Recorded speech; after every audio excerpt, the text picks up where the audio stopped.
Last time, we discussed Jack-o'-lantern for the Halloween season, and in honor of the cold weather season starting up for a lot of the United States, where I live, we're moving on to the arguably as famous Jack Frost. Besides being the corporate mascot of Atlas, the developers of the Megami Tensei franchise, he's also mentioned all around the world, from England to Scandinavia, and even all the way over to Japan, where there are stories about a Frost Man and Mist Man, brother entities that govern their respective wintry weather phenomena. That's all Jack Frost really is, a personification of the season and the weather, which is a pretty common type of mythical figure, actually.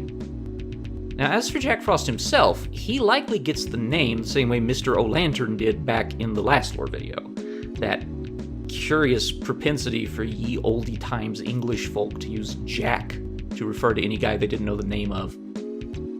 In this case, the male personification of winter that's causing frost is Jack Frost.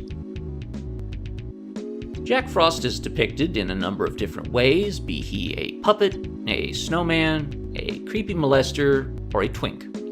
Regardless of his incarnation, he is always some sort of sprightly-seeming fellow who's rather partial to the cold, and you've probably already seen a half-dozen iterations of this character in your life. The first actual illustration of him, however, most likely is in this 1861 political cartoon, published in Harper's Weekly, a New York newspaper of its time. Pictured here is a General Jack Frost freezing out the warm weather-loving malaria that was running rampant among troops during the American Civil War. Incidentally, this illustration is by someone fans of American history may be familiar with, that being Thomas Nast. Yeah, that Thomas Nast. For those of you unfamiliar, Nast is a somewhat notable bit of Americana as one of the most powerful and popular political cartoonists ever, as well as a famous illustrator in his own right outside the papers.